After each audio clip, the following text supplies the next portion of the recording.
I'm working with new software this time, so I'm kind of hesitant right now to see if it's going to do what it's supposed to do.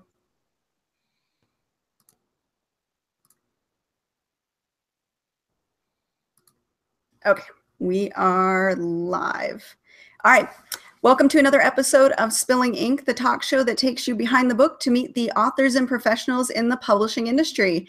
This week, I've got not indie published authors. I've got two Big Five published authors to introduce you to, and they're going to talk a little bit about their experiences with querying and looking at agents, submitting their manuscripts, and what it's like to be published with a Big Five publisher. So let's get started with tonight's show. Beth, why don't you go ahead and introduce yourself and tell us a little bit about your books?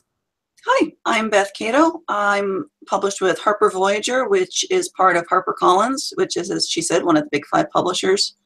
I have the Clockwork Dagger duology, and I have my current series, which is the Blood of Earth trilogy. The second book in that, Call of Fire, just came out in August. And then coming up in November, I have a short story and poetry collection coming out with Fairwood Press, which is a small press, and that's called Red Dust and Dancing Horses. And you can find out all about me and look at my bibliography and all that at bethcato.com. And I have lots of cookie recipes on there too. Oh, that's right. You have all of the awesome cookie recipes. Every time you post something on Facebook, I'm just drooling. I want some of those. I need to make it out to the Phoenix area and like just sneak into one of your signings just for the cookies. I always have them there. And when I travel to conventions, I take cookies too. That is an awesome idea. And it's a great way to introduce yourself to other people and, share something, tasty and delicious, because we're all guilty of loving that stuff, right? Oh yeah. And at a convention, people are frantic and rushing from panel to panel. And I'm pretty shy and awkward. So just kind of being able to say, want a cookie is a good way to break the ice. Icebreaker. Yeah, it makes me interact too. I love that. Now, what got you started with all the baking? Because you have all kinds of recipes. Yeah, I do. I have a food blog called Ready or Not. Every Wednesday I post a new recipe, and I've had it going on since 2012 now. And yeah, it came about as a branding technique. I saw other authors were posting about crocheting or pet ferrets or their pet cat or all this. And I'm like, I have cats, but they're older. They're not as photogenic as they used to be when they were kittens, but I love baking, so I'll see about if people respond to recipes and baking, and it's worked out really well. Branding is actually an important topic. I can talk today, I swear. We brought up many times on our show about being real with your audience, and part of branding is finding something that you are really passionate about and using that to share with your audience. So, Yes. Some people like you've got the baking, you've got the awesome recipes. Some people are like me, Doctor Who nerds. So I will talk anybody's ear off about Doctor Who, and I've done that at many conventions. I love talking, the fantasy genre. Wes, let's introduce you for a little bit and find out what you're about. Well, sure. Hi, how you doing? I'm Weston Ochse. It doesn't look like it's pronounced that way, but I promise you it is. Harlan Ellison had a very eloquent and very dangerous encounter with me in an elevator in New York City, and I had a name tag on there, and my last name is spelled O-C-H-S-E, and he poked me in the chest really hard several times, like stitching my letters of my name to my chest. He said, "What's that name? What's that name?" And I said, "It's Weston Ochse, Mr. Ellison." He said, "Weston Ochse, what do you do?" I said, "I'm a horror author, Mr. Ellison." And he's like, "Ha, ha, ha, ha, that's a perfect name for a horror author. It sounds like a nursing home where people go to die. It sounds like a trailer park at the end of the road, Weston Ochse. That's great." So when you see my name, it's Weston Ochse. I'm the author of about 30 books. The last 6 were military sci-fi, military horror. I did the SEAL Team 666 series with Thomas Dunn book, St. Martin's Press, one of the Big Fives, Simon Schuster. And that's been optioned by The Rock to be a movie, so we're all hoping that that's going to happen. And then my current series is with Solaris out of UK, and that's the Grunt Life series. It has PTSD and alien invasion and all that good stuff. Other than that, I live in Arizona with my 3 Great Danes and my wife and fellow author, Yvonne Navarro. And starting in January, I'm going to be going on an all expenses paid trip back to Afghanistan for 6 months because I'm still in the military. So Now, which branch of the military did you say? I'm not in a branch. I work with an agency, and you know, we have our own job over there. And in fact, I'm getting scheduled for drive and shoot training here in a little bit, because of course you forget how to drive and shoot at the same time because you can't walk and chew gum at the same time either. So they actually spend 2 weeks of taxpayers' money training me how to do that. So yeah, it's going to be fun. In all truth, it's my second time over there, and last time it was a blast. I had a great time. You know, basically what my job is to make sure that all the soldiers and sailors and airmen out there are safe. Okay. Now, getting on this training, I'm sure. Uh-oh, I've got an echo. Hold on one second. Echo. 1 second. All right, did it clear? Yeah, you sound fine. All right. Like I said, we do this so we can edit it out later, so I can cut out the echoing part. Okay, so back to what I was going to say. So Wes, you take that training, I'm sure, and put it into your stories. You write about military style warfare, be it paranormal or what have you. I'm sure that bleeds into your writing, right? It does. I'm told all the time by fans that my writing seems so real. Everything in there, you know, a lot of them have been in the military, and they're like, I can tell you've been in the military. I can so relate to this because this is exactly how I felt, or this is exactly how we talk, or this is, you know, et cetera, et cetera. And I just feel fortunate because I've read some guys who've never been in the military, but their stuff reads great to me as well. You know, it's just my shortcut is having done that, so I don't have to create it. I always tell people that I really admire nonfiction writers because they actually know what they're doing, whereas fiction writers, you know, we just have to make it up. We have to make it up, but we have to make it believable. Yeah, we do, absolutely. Now, Beth, you also write books with warfare in them as well. How do you go about writing combat or fight scenes? Well, I haven't had to write any battle scenes in a kind of an epic sense, but I do have fight scenes in there, and my heroines tend to be, they're not expert fighters necessarily. In my Clockwork Dagger books, Octavia she's a magician. She's a doctor and a magical healer, and she can shoot when she needs to, but she'll also go and try and heal the guy who she just shot. That's the nature of who she is. In my new series, Ingrid is a geomancer, so she eventually is using how to use earth power, at first as kind of a shielding mechanism, but she does gain more offensive skills as the series goes on. And yeah, I don't have combat experience. I've never done martial arts. I love martial arts. I mean, my son can attest, he's 12, and I have it on, you know, on the weekend, we have it on LRA channel, and I'm showing him, you know, Bruce Lee movies and things like that. He's at that age where I can get him into that. But yeah, I have a great interest in that stuff, but I don't have that personal experience, and that's when having beta readers and my editor read it, because they can help me catch some of those errors. Absolutely. You mentioned one of your characters is, you said a magician, so I'm assuming that's medical doctor. Yeah, that's what her world, that's what they call it. She's a frontline battlefront doctor, but she also can magically heal, so she has both skill sets. She can heal without her magic or with her magic. So I'm assuming then when you go to your beta readers, you're saying pay attention to these spots here with the medical references to make sure that they're accurate as can be, right? Absolutely. And my editor actually had to ding me sometimes because I get in trouble for being too graphic with my medical scenes sometimes. So sometimes I actually have to dial it back a bit. I hear you. My most recent release, I do mostly indie right now, but my most recent release, I went to my brother, who is a physician's assistant, and I had asked him, I said, you know, what kind of trauma type things do you run into in the hospital? What's the worst thing you've run into? And he talked about doing a burr hole in somebody's head to relieve pressure. And I said, how do you do that? I want to write about that. And it ended up going into my most latest book. I was like, you know what? I want to drill a hole in someone's head. Let's do this. And so I was working very closely with him and a few other medical professionals that I know to make sure that I accurately described it without making people want to throw up. And it's a tough balance sometimes with that. Absolutely. You know, Absolutely. drilling holes in people's heads used to be a thing. It was called tray panning. Yep. And they used Yeah. to do it back at the turn of the 19th century. It would make them smarter, they thought. And it would help them live longer. Yeah, I wonder how that turned out.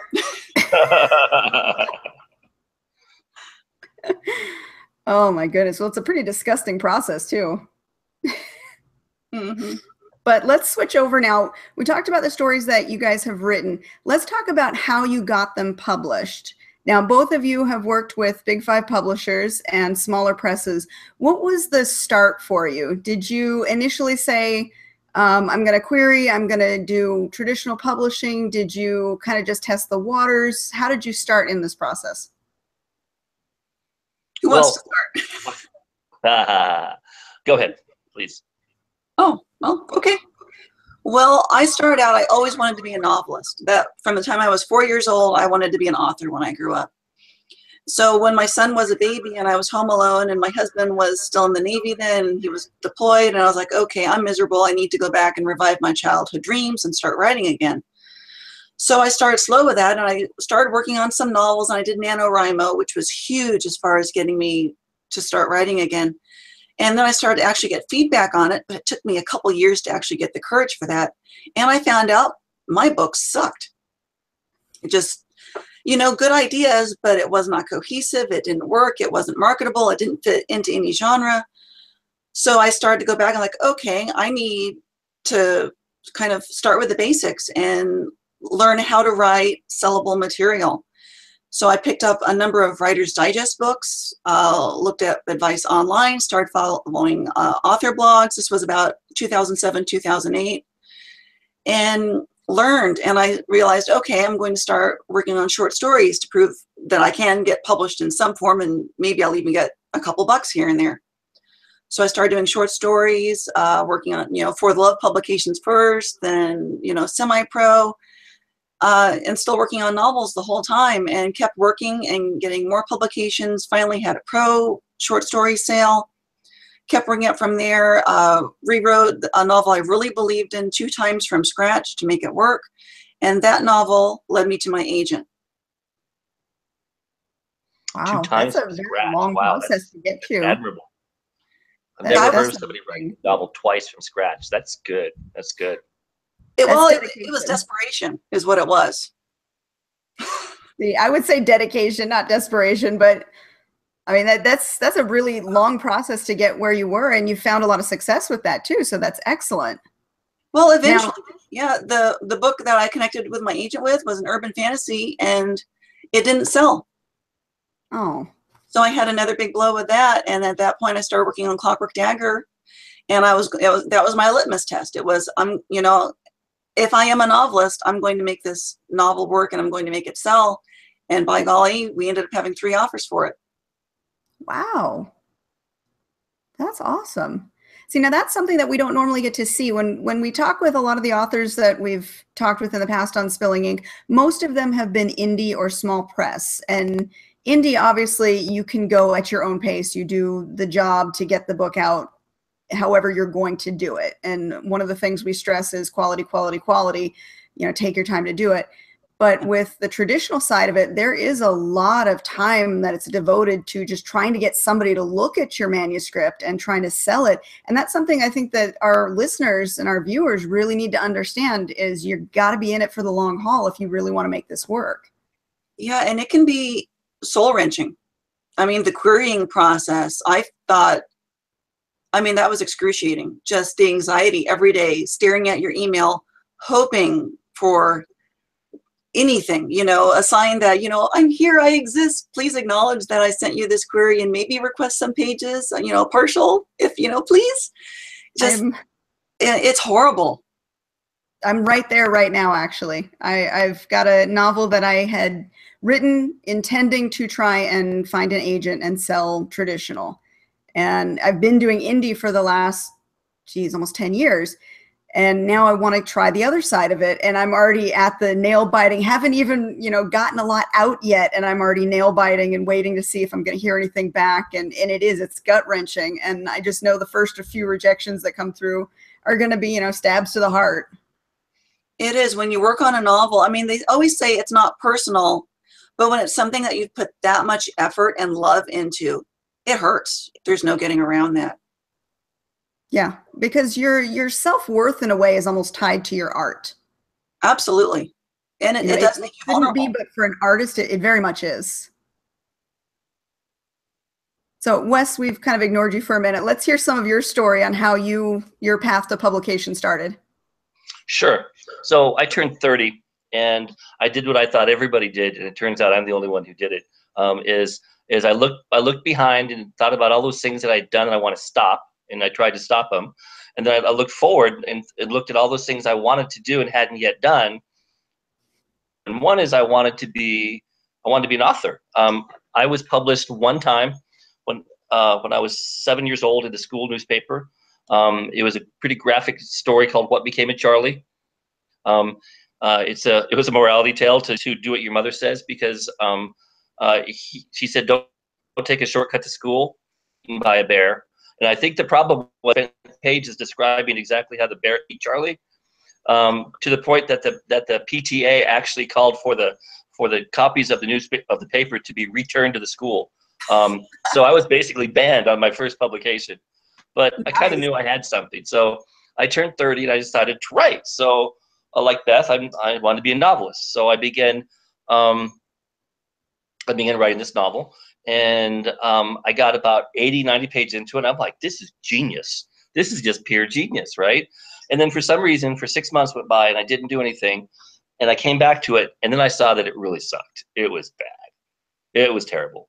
So what I decided to do was write short stories, perfect what I could, writing in the short form, because you have a lot fewer places to make mistakes. You know, in novels you can make mistakes and kind of get away with it, but in short stories you can't, because it's just right there. So, and at the time, my definition of being an author was to be professionally paid. I didn't know that there was any other choice. I didn't know that there was an indie author. I didn't know any of that. It was professionally paid. So I would go to Raylan.com or someplace like that, and I would look at the pro markets, and I would begin at Weird Tales and move down. And so thus began a 2-year process of me writing short stories and getting rejected. My first rejection was from Daryl Schweitzer, the editor-in-chief of Weird Tales, and it was a 7-page rejection for a 6-page story. So at least I got some pretty good feedback. But 42 rejections later, I made my first pro sale. And then after that, I made 18 sales in a year. So my first 5 years of publication was nothing but short stories. But by the time I had my first novel published, I had 50 professional short story sales. And I think that really helped me in my writing. Fast forward. Well, no, let me stay there. So on my first novel, it was a small press. And then really my next 10 or 15 books were kind of small, medium press books, anywhere from 350 to 5,000 book print runs. And some of them made it into the big box stores. Some of them didn't make it into the big box stores. But, you know, the thing is I wasn't doing the marketing they were, because I really suck at marketing. I would be a terrible seller of anything. I couldn't sell air to a drowning man. I mean, I'm terrible at that kind of stuff. So, but along the way, I met people, and you know, my grandpa and a lot of other people in my life one of the things they've always told me is don't be an asshole. Make sure that people know who you are and make sure that they know that you're nice. So along the way, I met a lot of people, and it was right after Osama bin Laden had been captured that I got an email from Brendan Deneen at St. Martin's Press, and he said, here's a title of a book.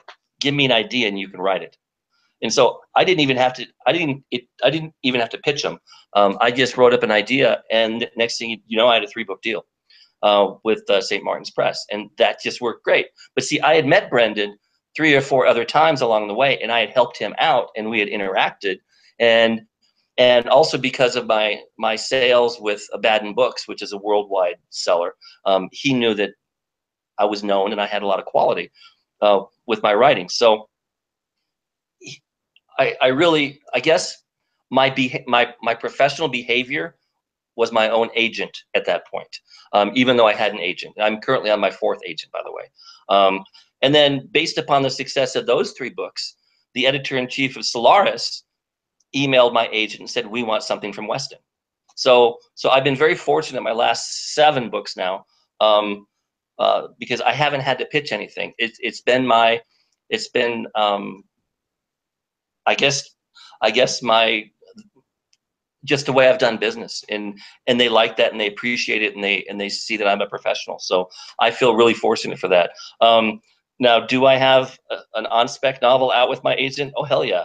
I have an on-spec novel that's been completed, and 5 or 6 pitches that she is circulating throughout the Big 5 and other places. And yeah, like Beth said, you know, when your perfect, brilliant novel gets rejected, you're like, this is a stake to my heart.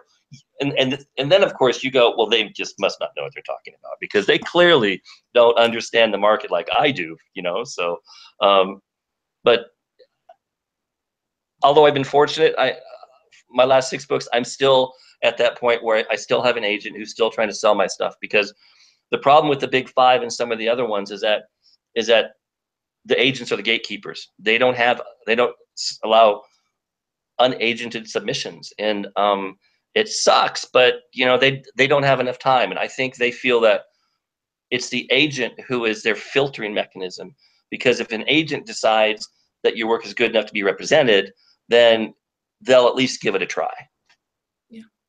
Let's talk about that for a second, because it's kind of an unknown for the authors that are looking towards making a publishing decision, whether they go indie, whether they go traditional. The agent kind of seems like the end all be all. Once you get the agent, you're golden, but clearly that's just one step towards getting the publishing, or to getting that deal with a publisher. So once you've gotten the agent, what is that working relationship like? How do they go from the agent saying, yes, I like your work, I want to work with you, to getting to a publisher? What happens then? It depends on your agent. It depends on the agency. It's not all the same. I know people who have agents who will read the book, and the agent will have the author rewrite the book based upon their input and based upon their read of the market, and based upon their idea of what certain editors and certain houses want. I don't have one of those agents right now. Sometimes I wish I did, because when you're writing on spec, you kind of feel lost, because you don't know if you're writing something that everybody else is writing because of this zeitgeist thing that goes on, or if you're being totally original. I know the reason I'm on my 4th agent is because my first couple agents, I felt like they weren't right for me for certain reasons. My 3rd agent, I felt that I had outgrown him, and my 4th agent actively sought to bring me into her pool. And one of the things I didn't want to be is I didn't want to be like the top person in that agent's agency. I wanted to be somewhere in the middle. You know, I wanted that person to be trying to work for me and being as dogged as possible. That said, she and I work together very well. We correspond every week. I ask her what's going on. I ask for feedback, because, you know, for new authors, and this is an important thing to understand, the agent works for you. You don't work for the agent. And so you can tell the agent what you want them to do, who you want them to send it to, and that with the expectation that the agent does that. And if they don't do that, then you could relook your relationship with that agent.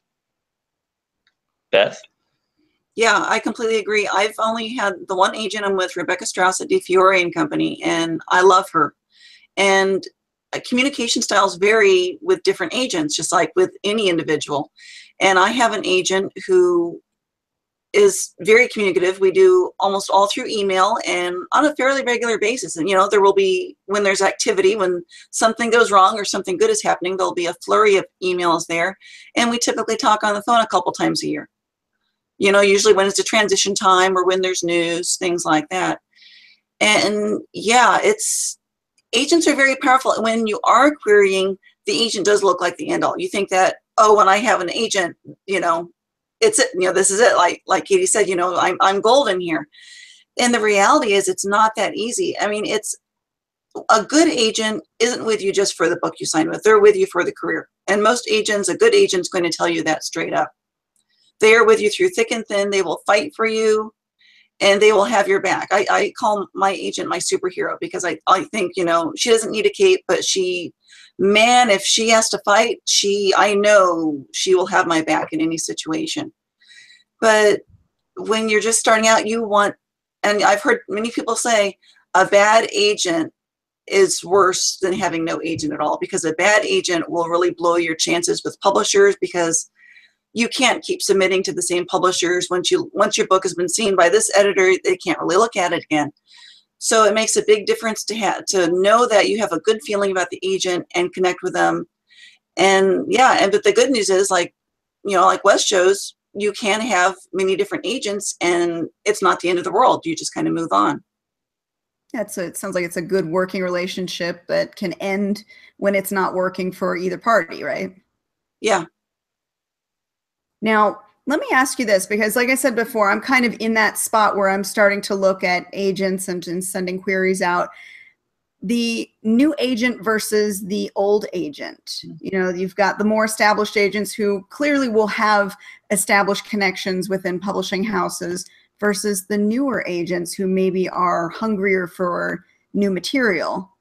Now, for me right now, I'm kind of setting, the bar very wide, and I'm looking for people who are representing the genres that I'm looking at. But I haven't yet, said, well, I'm going to go this way or this way, because I'm not sure which side I should be looking at. They both have advantages and disadvantages. And like you said, a hungry agent, they're building their list. They still may know every editor in the business, because if they're in New York City, they know, they may have all those connections already. Whereas an established agent may have 50 clients, and they also may be doing other things within the agency. They may be doing foreign rights, or they may be, helping with accounting. You don't know. I mean, they may have essentially 3 different jobs at the same time, and maybe they aren't keeping an assistant with them. So maybe they're overworked and you're going to be low priority, and it may take them 3 months to read your manuscript, things like that. So there's a definite trade-off, and that's when you do get the call and someone wants to work with you, it's within your rights to interview them. You have to have a full list of questions, and you can find lots of resources. There are blog posts online where you can find out information about what to ask in that phone call. The AAR, Agent Association of Agents, or I don't know what it stands for, but it's AAR, and they had, at least a couple of years ago, they had advice on there too about what you should ask during that phone call, and interview them and get a good vibe from them and find out, they should be able to tell you, what editors do you have in mind for this project, and you can go from there. What's interesting. So I teach a class at SNHU, Southern New Hampshire University, online, and it's called English 340 Context and Publishing. Hey guys, and it's basically how to get an agent or how to get an editor and how to pitch them. And one of the tricks that I provide them is, there's actually a website called the Manuscript Wish List, and yes. there's actually a hashtag for Twitter called Manuscript Wish List. And a lot of people don't know this, but agents and editors will actually go on there and they'll say, I am looking for this kind of book. And scroll down and look at them, do a word search, see if the book that you wrote or the book that you want to write is one that they want to represent. And then it's possibly a marriage made in heaven. So that's a really nice shortcut to either publication or representation. I recently stumbled across that website, and I was surprised because I'd never heard of it before. It was wonderful, agents actually saying, hey, I do want this. Isn't that nice? Yeah, it's nice to know. And it's very still, that doesn't mean you're necessarily going to instantly get an offer from them if you're, writing in a similar genre, but it is definitely a nice guide for you. Well, see, I always recommend that if you're going after an agent or an editor at a house to be published that doesn't require an agent, you do research on that person, stalk them, but gently. Don't go to their window, but check out their Facebook page, check out their Twitter, see if there's somebody that you want to work with, see if their politics or if they kick cats, maybe Beth doesn't want to work with them because that person's a cat kicker. We don't want cat kickers to be publishing us. So, but find out personal details so that when you write that query letter, you can include some of those details, and that person knows that you did some research on them. It really, when you cold call somebody, like that, having somebody know something about you is so much better than an antiseptic, "Dear agent, would you represent me? I am the author of so-and-so." Yeah, and having read the other authors that they represent is a huge thing too, to know that they have, you can really get a good sense of an agent or an editor's taste by checking that out. This is all good information. Like I said, our viewers too are usually aspiring authors or newer authors who may be looking at all the options within publishing, whether it be indie, small press, large press. So it's good to have that information so they can make the balanced decision on their next project. Now, let's switch over a little bit and let's talk about after you've been published, the going out and meeting the readers and doing live events. How does that get set up? Is that through your publisher, through your agent? Do you hire a publicist? Well, in my case, through Harper Voyager, I have a very magical, awesome publicist. And she will set up a lot of things for me, not everything.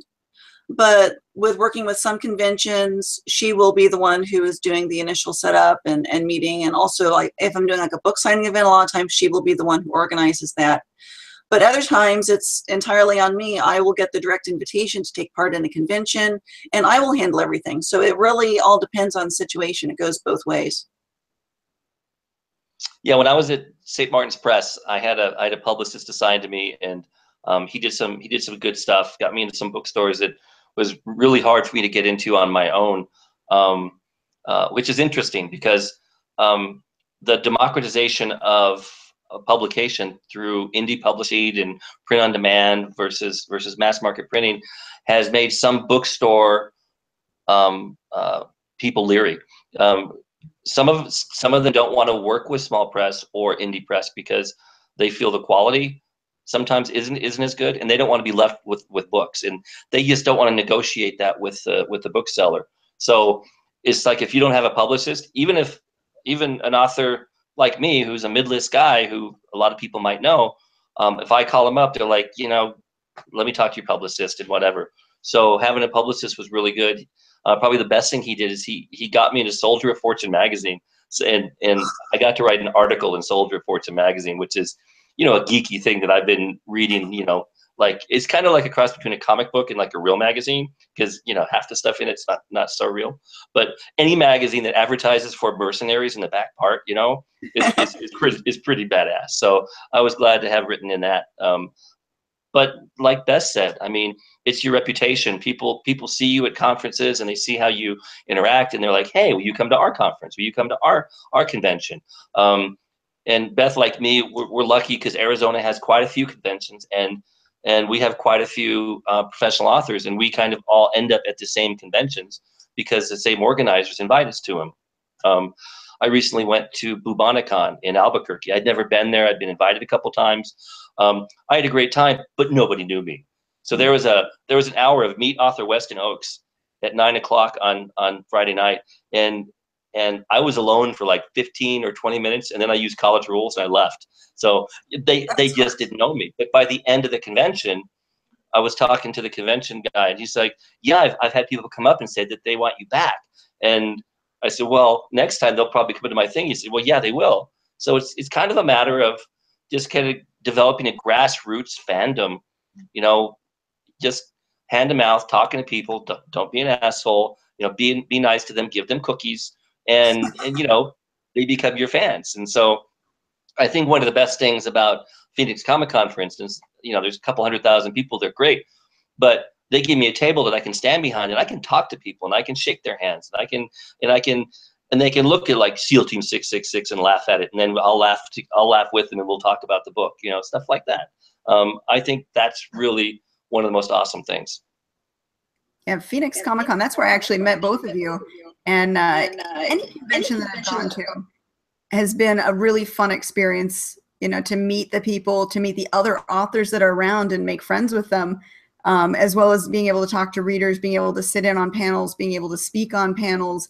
It's a really eye-opening experience, both engaging as well as just being there and kind of people watching. Yeah. And of course, you know, the friendships that you make when you're there too.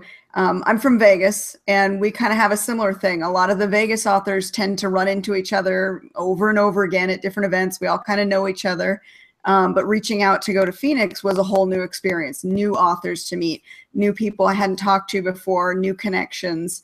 And it's kind of interesting. And I think, you know, each year, if I go back next year, hopefully people remember me from the year before, and I'll be able to work, like you said, Wes, and make that grassroots effort of building up a fandom. Speaking of that, panels actually helps a lot in that recognizable, you know, you're up there as, you know, as an expert when you're talking on a panel, whether you are or not. For me, it was trial by fire. It was my first experience doing major panels versus little tiny, you know, one-off panels with maybe 10 people in the audience.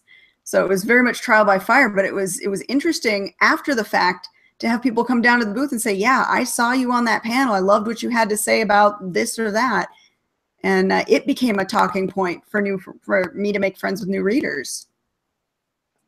Yeah, the panels at Comic-Con are a lot different than the panels at a regular convention. I mean, you know, at Comic-Con, you can have 200 people sitting in the audience. And whereas in normal conventions, you might have 20, 25, more like 10, 15. So it's definitely a greater, broader reach. And, you know, it's sort of an honor to be invited to Phoenix Comic-Con because they have a lot of choices in who they want to put on Authors Row. So to be able to do that is definitely pretty cool. And I always make sure that before and after every convention, I make it my most to thank them because, you know, they're our hosts and they're asking us to come help represent and as small a draw as I am to bring my fans to Comic-Con as well. And I think I'm getting more benefit than they are. So I appreciate the fact that they invite me. Yeah, it is really cool just to be there and kind of be part of it. And I went from being a fan attendee of Phoenix Comic-Con for several years. And then in 2014, when Clockwork Dagger was a few months from coming out, there I was as a panelist. So it was really neat to suddenly be on the other side of the room and to make friends with the authors, and kind of instead of being the aspiring author in the audience at the, you know, the debut authors panel, I was the one up there doing the talking, so that I've got to experience the full range there. And then just cool stuff like walking what I call the ninja roads and go in the back hallways of Phoenix Comic-Con and take the those are great downstairs. And I love that. That just, it's like I'm a little kid every time I do that. So I love the part where you're going through and then you open the door and you're in the food court and people stop eating. They look at you and they can't figure out who you are, what you're doing as you cross. And then you open up another door and you continue on. They're like, who was that person? Are they important? What's going on? Well, they must be important if they open that door. Right. And they're not unlocked. Anybody can open the doors. I mean, these are unlocked doors. Well, but they do typically have guards there. And I make sure my badge is visible. Yeah. That's right. That's right. That's hilarious. There's that little, you know, feeling of being special. One of my favorite I was times scared to death on the first day, absolutely shaking before I walked into that first panel, seeing how packed the room was. Oh, yeah. Wow. Katie, I was going to share one of my favorite Phoenix Comic-Con memories. And this is a memory when I wasn't at Phoenix Comic-Con. So it was like 2011, I think, maybe 2012. And so I'm in the military. I've been in the military for about 34 years. And I occasionally get deployed, or I occasionally have to go on temporary duty assignments somewhere.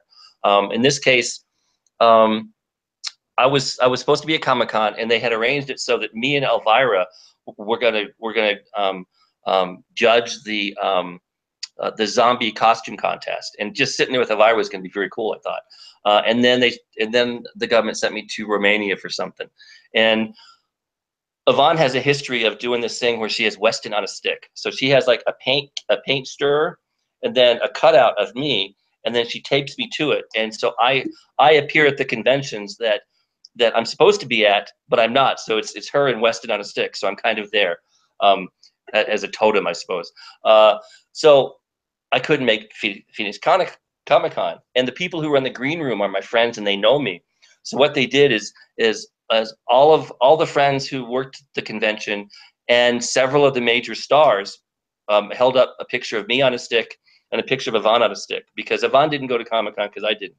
So because of that, you had both of us on a stick. So it's like right now I'm looking at a picture of Michael Rooker holding me and Yvonne on a stick while flipping off the world, which is just a stunning thing. Or the antithesis of Michael Rooker, Dr. Wesley Crusher holding us as well, you know? So it's so funny. And it's just the fact that the people at the convention took time out to, you know, do that for me, and then sent the email to me. You know, it was just fantastic. It's like, here it is, Weston on a stick. That's awesome. And that all stems from not being an asshole and making friends, right? Yeah, it does. I mean, there are so many assholes in this world that they don't need another one. Amen to that. But, you know, it's true, though, because as big as the world is, it's really not that huge. And especially in publishing circuits, you run into the same people over and over again. Oh, And yeah. if you establish yourself as being a jerk, it's going to get around. Same thing if you're, you know, somebody who's really cool and easy to deal with and, you know, a hard worker, then they'll want you back. I have people who actually come up to me and ask for cookies. They will be a total stranger to me, and, oh, do you have cookies? Yeah, no idea who you are, but here you go. And that's a reputation I can live with. I love that, though. I think that is so sweet that you bring cookies everywhere. And not just any cookies. I mean, we're not talking just general chocolate chip cookies. You've got some serious recipes on there. Oh, yeah, I do my own custom recipes. I'm at conventions. I'm most famous for my chewy honey maple and my chewy honey snickerdoodle recipes. Those are my two big favorites right now that people go crazy for. And I have the recipes on my website. Now, I will put the website in the description below so that people who watch can find that. Okay. Because they definitely need to look at the cookies. We've got a tradition at Christmas time that we do cookies for all the kids' teachers, and my oldest has 6 teachers right now. And my middle child just started school, and so he's got, I think, another 6-ish teachers if you count all the specials teachers they have. So we'll be cooking like mad this Christmas. So I will be hitting your website for sure. Well, awesome. Yeah, there's a lot on there, and I have a full range of, you know, different textures and tastes and all that stuff. And I have some non-cookie recipes too. I do crock pot recipes, gluten-free desserts, you know, a bit of everything, but the cookies get most of the attention. Now, do you have a cookbook at all? No, but people keep asking for that. Well, it's like the next progression. You know, you build all of your recipes and you put them into a book. So yeah, I need to do that. I need to start doing ebooks of cookies because people keep requesting that. There you go. So we did. I worked with this one publishing company. It's defunct now, but it was an idea where they were going to publish a book every 6 weeks in a shared universe. And my novel in there is called Red Palm. But the thing is what they did is they got all the authors to contribute recipes to recipe book. And of course, because this is fantasy and horror, each recipe has to be different. So I had just made for Super Bowl Sunday, I had made clams with chorizo, right? And so instead I changed the recipe to clams with chupacabra. And so I wrote the whole recipe based upon, you know, how to cook the chupacabra and everything else. So one of the partners in this lives in New York City, and he drops his kid off at the same daycare center that Iron Chef Alex Guanacelli drops her kid off. And so I guess as they're standing there, you know, waiting on their kids, he kind of mentions this cookbook, and he mentions this whole clams with chorizo or clams with chupacabra, and she goes, minced, I bet. And sure enough, it was minced chupacabra with clams. Absolutely. So Iron Chef approved. Julie is an Iron Chef. That's pretty awesome. Huh. That is so cool. So we've got, you know, 2 chefs now here. With all no. I'm not the chef. She's the baker extraordinaire. When I was in Afghanistan in 2013, I ate such bad, terrible food. I mean, Wednesday was Mexican night using Afghan food cooked by subcontinent Indians. It just wasn't Mexican food. And I live in Arizona, so I know what Mexican food is. So it became pizza night because at least the Italians had brought their own Chianos, their own little PX, and the Italians brought all the ingredients to all their pizzas from Italy and everything else. So I would have Italian pizzas in Afghanistan. I realized then and there that I'm tired of putting these nasty calories in my body. So So I do a lot of food porn on my Facebook, and a lot of my friends and fans like that. But I'm doing it as self-defense because I've decided that if I'm going to be an old fat guy, I'm going to be an old fat guy that has really good food inside of him. No McDonald's, no Burger King, none of that stuff.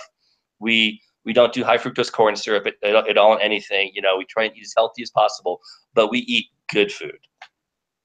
And I think that's important. That's something I've learned in recent years too, to really be picky about my calories. If I'm going to have an indulgence, I want it to be a good indulgence. And I don't eat fast food anymore, and I don't really eat out that often anyway. Usually if I'm eating out, it's because I'm at a convention, something like that. Right. Yeah. And then all bets are off. Well, yeah.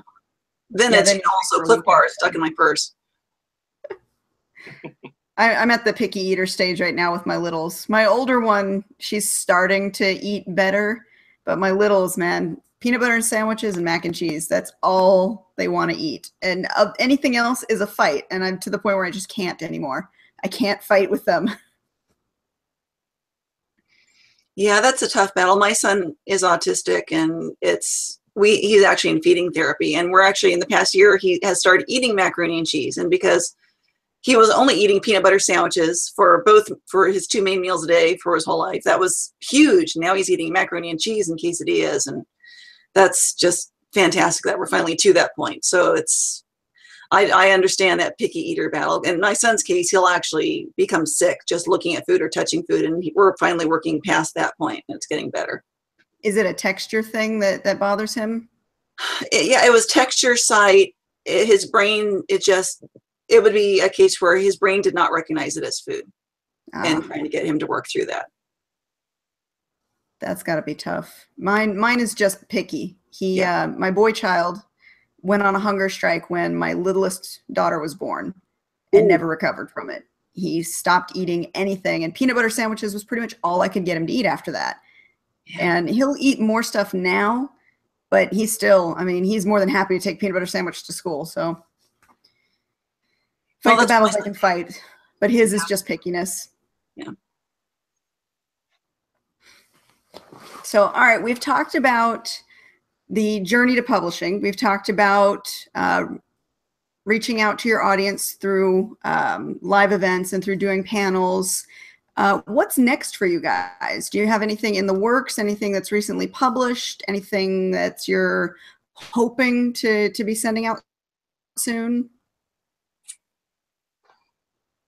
Call of Fire just came out.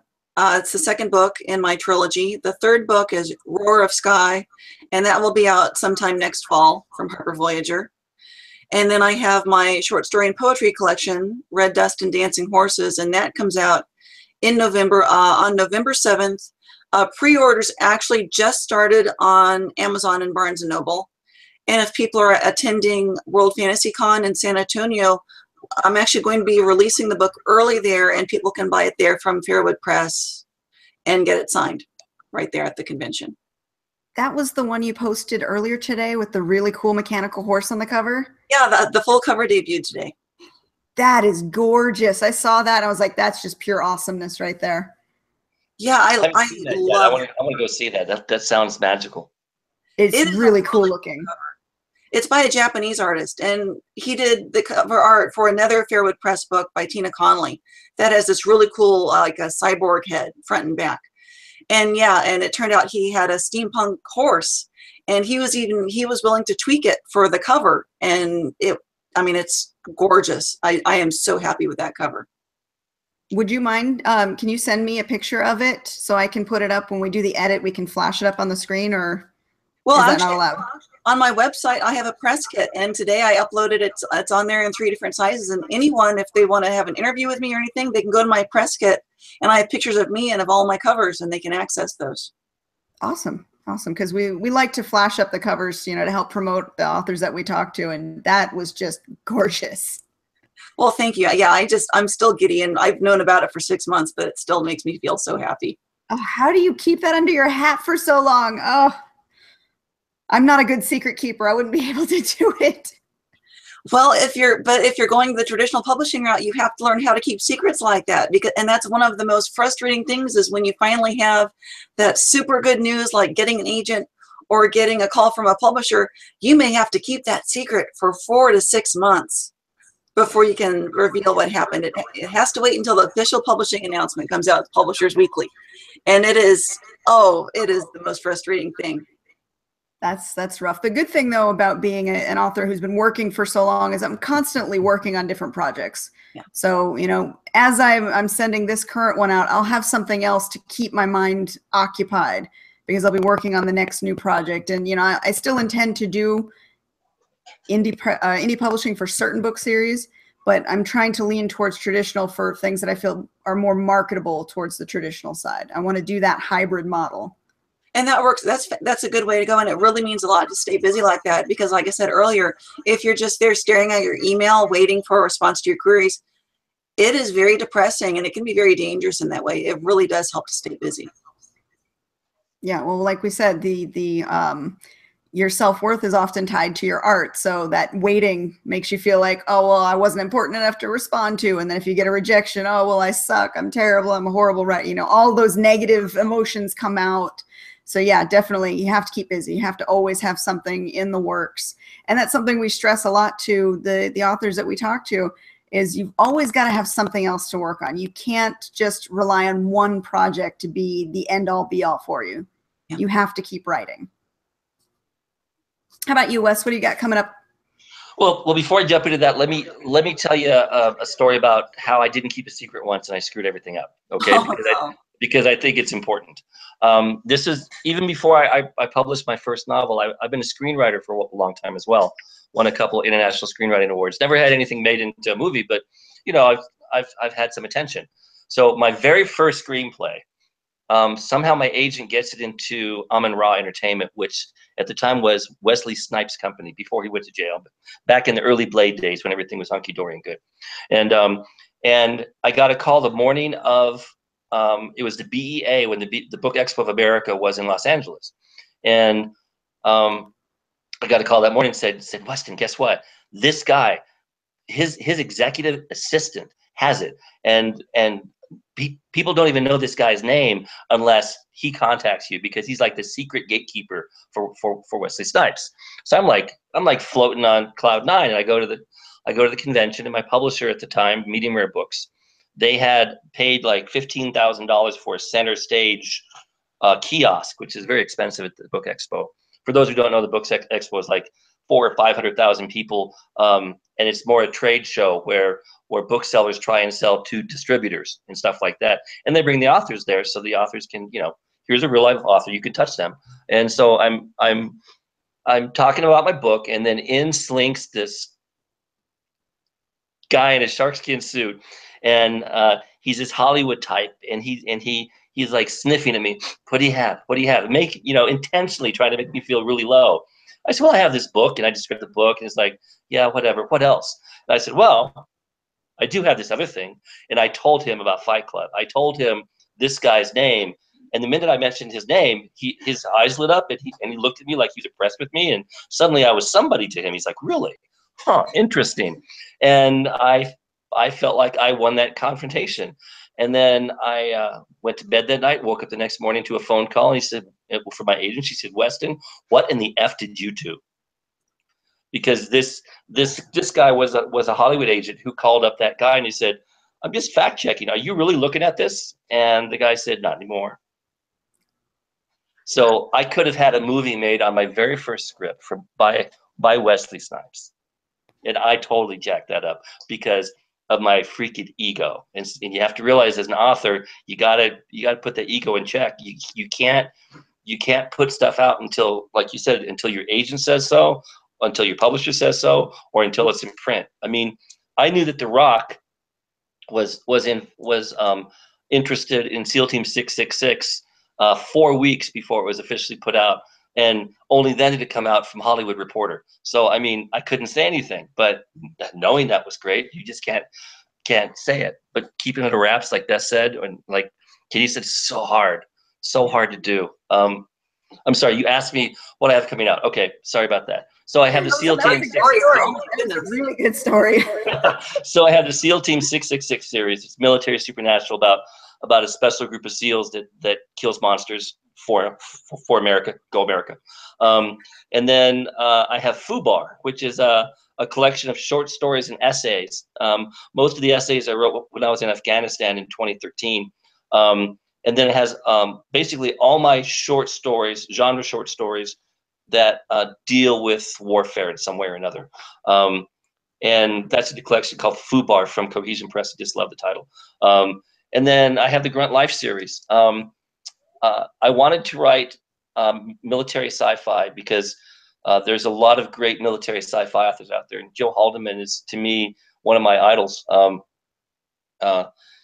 And so, but I wanted to do something different. So what I did is I made all of my characters have PTSD to some degree, and it's all pretty severe. So they're all messed up in the head, but their PTSD helps them better able to fight the aliens, because the aliens have a certain version of mind control that the PTSD can defeat. So it's necessary to have them like that.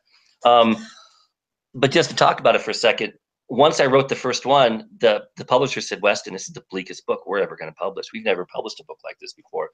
And we were kind of afraid, is this going to be a trigger? Or is this going to be something that someone can go to? You know, where's that fine line? And we published it because no one said it out loud. But had he said, Weston, let's just not publish this, I might have said, okay, you're probably right. But I'm glad he didn't, because we published it and it great acclaim. I mean, veterans groups, parents. I once had a father email me through my website, and it was pretty personal. And I asked him if I could share it, and he said I could. I'm just not going to give his name, but there's a section in there where one of the PTSD sufferers, Michelle, she's a soldier, and she was a cutter when she was younger, and you know, she did self-harm. And my main character asked her, why did you do this? And she explains why she did this. And this father says, I asked my daughter to read that paragraph, and she read it and turned to me. She said, yeah, Dad, that's exactly why I do it to me. And he said, for the first time, I understand why my daughter does this. And I'm like, holy smokes, how does this old white guy figure this stuff out? You know, I somehow, through osmosis and research, I was able to do it. So anyway, I totally messed up Earth in all three books. You know, there's no hope. It's just totally messed up, because really, if aliens come down to invade, they're not going to catch the flu. It's not like that. You know, it's not water. They're going to tear us up. So I did that. And then a couple other things that I've done this year. So I've got to work on 4 different franchises. I've written short stories for the X-Files, for Predator, which is still to come out, for Aliens, which just came out, and then for Hellboy, which just came out as well, which is very cool. This is a franchise I've loved and I've always wanted to be a part of. And DC Comics is trying to resurrect its horror line. I grew up reading scary DC Comics, and there aren't anymore. So this October 31st, DC Comics has a brand new horror comic where they took 7 or 8 horror authors, and they gave them their main characters, and they said totally mess them up. So like Ed Lee has Superman, Brian Keane has Batman. I had Shazam, and I could do with them what I wanted to. So it's going to be a dark comic book where we totally just messed all these characters up, and hopefully messed them up in such a bad way that readers are going to say, we want book 2. Awesome. Now, when is that expected to come out? October 31st, Halloween. Man, not long then. Not long. That sounds really fun. It does. And being able to work in comic books has been like a lifelong dream, and being able to do it in DC is like, holy smokes. I mean, when does that get to happen, right? Living the dream. That is pretty huge. It is totally living the dream. And it's all because I'm partly talented and I'm not an asshole. I think that's going to be our tagline for this episode. Don't be an asshole. But you guys have been really awesome. Seriously, both of you. It's been wonderful to talk to you. We're coming towards the end here, so I just want to close out the show with just one final talking point, and that is just a quick, what was your best memory or best experience so far in your publishing journey? Oh, gosh, that's a hard one. Dang it, that was supposed to be easy. There's something amazing and validating about actually seeing your name by itself on the binding of a book. I've been in a lot of anthologies. Like I said, I started out getting the short story publications, and I've been in also nonfiction like Chicken Soup for the Soul. But seeing my first novel and seeing my name there on the cover like that, it is a dream come true. It's the thing, you know, when I was 4 years old and you know, I was going to grow up and be an author illustrator, and you know, my name was going to be on the cover, and seeing that, it's like, okay, no, it's like no matter how many rejections I get, and trust me, I still get regular rejections on short stories and poems. It's like, they can't take this away from me. I made it this far. I have the book. Here's the proof. I will wallop you upside the head with it. I may need to wallop myself upside the head sometimes when I have bad imposter syndrome, but there is proof that I did this. And that feeling never goes away. I mean, my 4th novel just came out, and every time it's still just an amazing feeling to see that and feel that and walk around the house petting it for about an hour after it arrives. Come on, do you pet your books, Wes? You know. Admit it, you're a book sniffer. You open the binding and you smell the pages. Well, we all do. I once took a picture. So I won the Bram Stoker Award early on in my career, and I took a picture of the Bram Stoker Award, a glass of scotch, and 2 naked Barbies, and I posted it with the tagline, "I don't know what my award does when I'm away, but it does something." That's great. My favorite thing I believe is kind of getting welcome to the club. 2 of my favorite authors that I never thought I would ever get to meet, I have spent such serious personal quality time with that it's just, I mean, this is like heart filling for me. So Peter Straub, who to me is just, you know, he's the literary icon. He's a god. He and I have spent so much time together, just, you know, shooting the shit. I remember he and I drinking martinis until we couldn't walk in Austin at the World Horror Convention, just kind of laughing and giggling and having a great time, just like 2 guys, you know. Not that I'm that guy who read him and idolized him. Now suddenly we're 2 guys. Or me and Steve Donaldson, you know, who wrote like an epic fantasy series, you know, the White Gold Wielder and all those books. And even just this last month at BubanCon, that was like the 2nd or 3rd time we'd been together. But it's like whenever we get together, it's like we're brothers. We've been friends for life. We just start talking and sit down. And to me, not only does it show that we're all human and we're just all people, you know, the author might be a great super author, but he's still just like the rest of us. But it also means that, you know, we're now a tribe. You know, we have our own little tribe where yeah, people can come and they can be a member, but the price is publishing, you know, and the price is not being an asshole. And if you can manage to do 2 of those things, you get to meet those authors that you idolize, and you know, you get to be their equal. And I think that's just amazing. Yeah, I have to agree. You know, being out there at conventions, even scared to death as I was at Phoenix, being able to hang out with all the other authors, it was kind of like, I'm with my people. I love this. You know, because the creative types, we're all kind of similar in a way, even though we write different things, we have different experiences. We're all kind of, you know, we're all kind of geeky and fun, I think. And we speak our own language. We know the references. We know we've read a lot of the same books. We can geek out together about, you know, silly little things. And yeah, I mean, it's an amazing bonding process. And even if, like, you know, you're talking about being kind of scared and intimidated, you know, the first day of the con. I mean, at this point, I've been doing cons for a couple of years, but it's like I'm sitting next to this person like I'm their equal, and it's like, and I'm feeling like, oh, I so totally shouldn't be here next to them, but I am. And yeah, it's cool and it's intimidating, but it's amazing just to be part of a family, really. Absolutely. And it's a great note to end our show on this week. So I want to say thank you to both of you for, you know, being willing to come on the show and talk to us about your experiences and share with our audience your journey to publishing. and what we can expect, the good and the bad, for those of us who are looking at querying right now.